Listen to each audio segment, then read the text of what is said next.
If spring break or summer vacation has ever thrown off your workouts and made you feel like you had to start over again, you are not alone. But what if I told you that breaks don't derail progress when you plan for them the right way? Welcome to Miles from Review, the podcast powered by KatFit Strength, where busy women like you find practical solutions to fuel your fitness journey with authenticity and resilience. I'm Kat, your host, a mom of 2 active boys, a business owner, and an ultramarathon runner, and a strength trainer in her 40s. With nearly 2 decades of experience, I'm here to help you cut through the noise of fads, hacks, and quick fixes.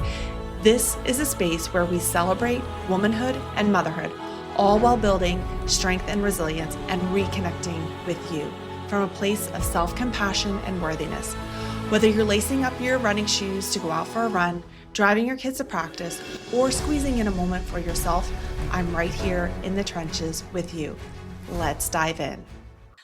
Welcome, I'm Kat, your host. As I'm recording this, my kids are home on spring break. If you are a parent with school-age kids or have kids in a daycare program, find yourself dealing with breaks. Oftentimes you may have to work or you have to work from home, causing you to interrupt your whole routine. I get it. I know how it feels when you're building that momentum, your workouts are finally clicking, you're finally feeling strong again, and these breaks hit at the worst time. The routine changes, the schedule's packed with kid stuff, and suddenly your workout time just disappears. Well, like I mentioned, my kids are on spring break and summer's coming up, and there's going to be a lot of disruption in summer.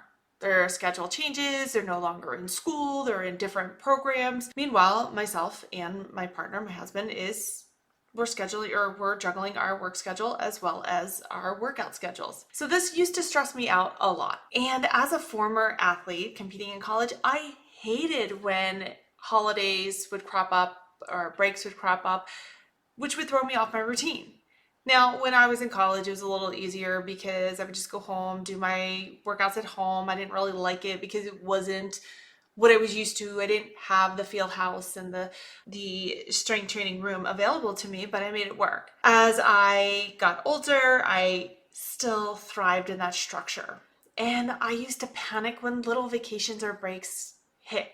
But I have learned some things along the way. What now I coach my clients through is taking breaks or shifting into that lower gear.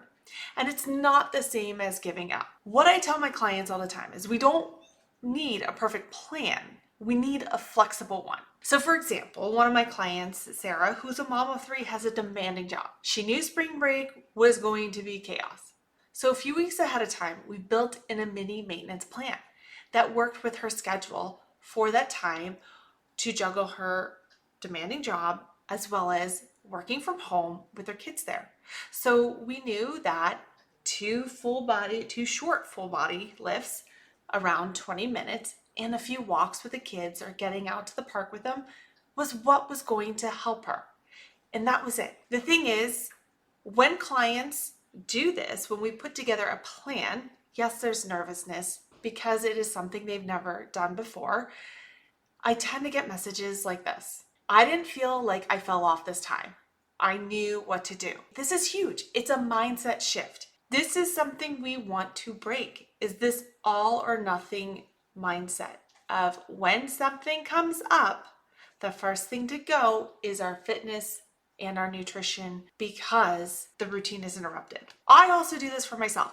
Like I mentioned, this is something that I have integrated into my own workout. So this past summer, I did a huge trip to the Pacific Northwest area with my family. We did 6 national parks in 12 days. It was an incredible trip. It was jam-packed. I was also in the height of my training for my second 100-mile race. There was no time for me to do a workout. I didn't bring bands, I didn't bring dumbbells, I definitely did not fly with dumbbells. It was something I decided ahead of time, that this week would be about movement and not training. I hiked, I moved, and I let my body recover. The thing is, it was okay. I came back and I didn't just jump back into training. I knew I would resume training when I returned from my trip, and I went from there. I want to give you tangible, actionable items as we move throughout this podcast so that you can take what I'm saying here and start to apply it. Before any big plan trip or vacation. That's the big thing here. So if something happens out of the blue, life gets lifey, you can adapt with that. But in the sense of planning, about 2 to 4 weeks before any big trip or vacation, zoom out and ask yourself, what is realistic for me during that time? Not just ideal, just real. And think about what would work for you. So with summer, oftentimes my clients, I ask my clients when they have vacations planned so we can plan their fitness around that. Maybe the plan is to seek movement and recovery. Maybe the plan is to do short lifts and walks. Some vacations, my clients are like, I actually have more time and I'm going to be able to work out. So we keep the plan the way it is, or we adjust for what they have available to them. Another client, her name's Jess, was in the middle of a strength phase before her beach vacation. And she was dreading going on vacation, but excited because she knew she was making such great progress. Instead of squeezing in those workouts during her vacation, she agreed that we were going to focus on body weight, mobility flows, and long walks. And you know what? She realized she needed that rest and came back so excited to get back into her workouts. So movement doesn't have to be a workout to count. When you swap out structured workouts for exploring the outdoors, that counts. I find that we tend to think if we're not in a gym or turning on whatever smart device to track our movement, in our minds we discredit it as a form of movement that counts towards our working out. To kind of reframe that there, it's okay to swap out structured workouts for movement and exploring outside. A little takeaway here. So if you have a vacation coming up, keep moving in whatever way feels good. Play, walk, stretch, and let go of the all or nothing thinking. So that's huge there. So we want to let go of that all or nothing thinking. Figure out what feels good. Figure out how your body would feel good on that. All right, now let's talk about the return. Because most people do struggle with, well, if I take this break, I'm going to get back. I'm going to be tired. I'm going to have work to come back to. I'm going to have all these things that are going to be piling up, meeting at me when I cross the threshold into my everyday life. Well, we got to plan for that. So one of my favorite mantras I give to clients is pick up where you left. Don't start over. So you don't need to make up missed sessions. You don't need to punish yourself, and you just need to get back to the plan. The other thing is clients tend to stress that they might lose fitness. Hey, I'm right there with you. So take my summer vacation last year. It was 12 days. That was a long vacation. That was the first time we ever took that length of vacation with my kids. I was nervous I was going to lose fitness. Well, the thing is with science is it takes 10 to 14 days of full inactivity to notice endurance loss, and strength does stick around even longer. However, I want to take a side jaunt here. This works if you have been consistently working out. That does not mean 6 days or 7 days a week. But what that means is if you have been consistently working out 2 to 3 times per week for at least 3 to 4 months minimally, if not longer, for the fitness to maintain. I want to say if you are starting a workout program and you do have a vacation coming, do not stress out that you've undone all your progress, okay? This is just kind of that extreme situation here, is that you're not going to lose a lot by taking time off or doing alternative movements or doing body weight versus weight resisted workouts. So yes, in those first few workouts back, you might feel a little sluggish. You might feel like you have lost fitness by picking up the same dumbbells or loading the barbell with the same weight that you did before, but that's totally normal. You've not lost it all. You are not starting from zero. It is just, I'm going to say, shaking off that vacation vibe and getting back into that routine. So when I came back for myself from the trip, everything felt a little off. That first run, that first lift just felt sluggish. I needed to remind myself that my body was just getting back into that routine. And this little dip is just part of the process. It's really not a red flag. It's not a sign that you've lost things. So here's a tangible action for you to take away. If you are on a trip right now and you're listening to this, and you're like, oh, I didn't plan for this break, schedule your workout for your first week back. If you have a trip coming back, schedule your first week before your trip starts. Set the expectation. Even with that note, let's say it's a Monday or Tuesday, whatever day you get back and that you have that workout scheduled, put a note to yourself that this workout could feel a little meh, may not feel the best. Does not mean you've lost strength. It just means you're adjusting. So you can just add that little note like, hey, first workout back. It's all good if it feels a little meh. In the days of my college coaching era, there were seasons that I programmed for the athletes. So I would take the entire year, and each season with their training period would be a different focus to get them to be able to perform well at indoor NCAA championships and outdoor NCAA championships. With everyday training that you may be engaging in, you may not think about different seasons. However, your seasons are not going to be as cookie cutter as they were when I was a college track and field coach. If you look at the entire year, and especially if you have children in grade school, there is the predictable summer when they're out and maybe doing camps, and maybe you're doing some vacationing in and around in that 10-week period. During the school year, there tends to be a break, whether in fall or sometimes some school districts do a longer break around Thanksgiving, and then a winter break, typically around the winter holidays through New Year, and then a spring break. So these breaks tend to be planned. And if you look at your schedule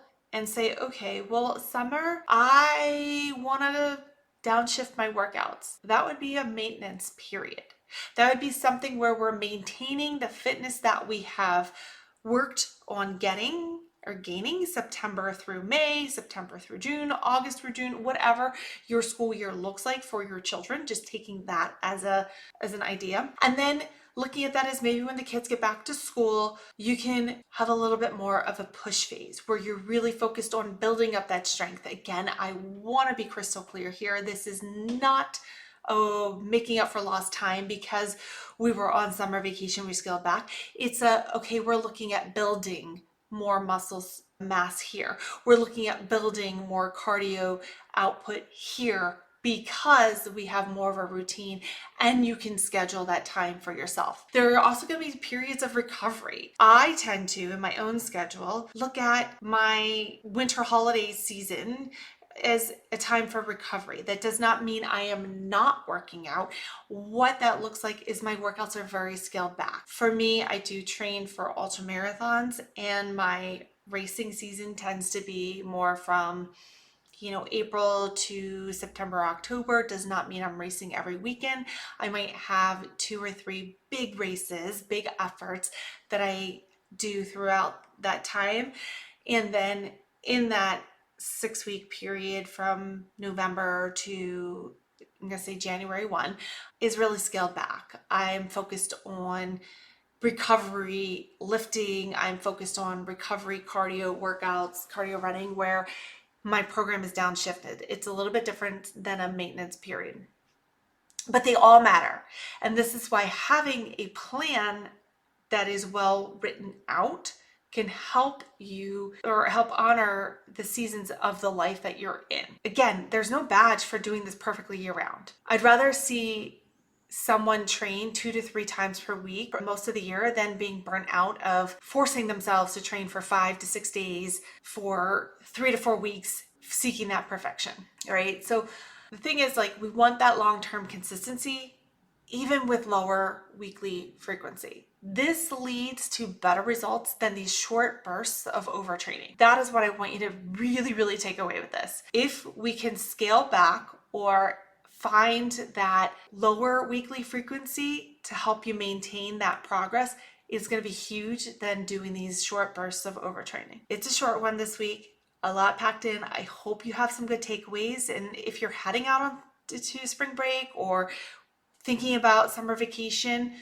or maybe life is just chaotic in the season that you're in, I want you to hear this. You can be flexible and consistent. You can rest and still progress. You are definitely not behind, and you don't need to earn your vacation. Your strength doesn't go away just because your schedule changes. You know how to return. you know how to move your body. And when you treat your training like a long-term relationship instead of a to-do list, that's when everything shifts. All right, this episode was brought to you by KatFit Strength, training that fits into your life, not the other way around. Whether you're in the middle of perimenopause, newly postpartum, or juggling kids' sports every night of the week, my programs are designed with the flexibility, strength, and real-life support in mind. Head to www.kat.fit to learn more about training with me online or in my in-person studio in Malvern, PA. If this episode hit home for you, let's talk. I work with women who are done with the all or nothing approach and are ready to build strength and energy that actually supports their life. You can schedule a free connection call with me using the link in the show notes, and I'd love to meet you. Thank you for tuning in to Miles from Review, powered by KatFit Strength. If this podcast inspires you, don't keep it for yourself. Hit follow or subscribe to stay updated on the new episodes and leave us a review to help more women and moms discover this space. Your feedback fuels this podcast, and I'd love to hear what's working for you or what topics you want to dive into next.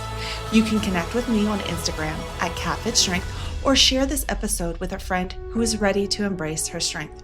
Remember, fitness isn't about perfection. It's about showing up for yourself and finding strength in every step of your journey. Until next time, keep moving forward 1 mile at a time.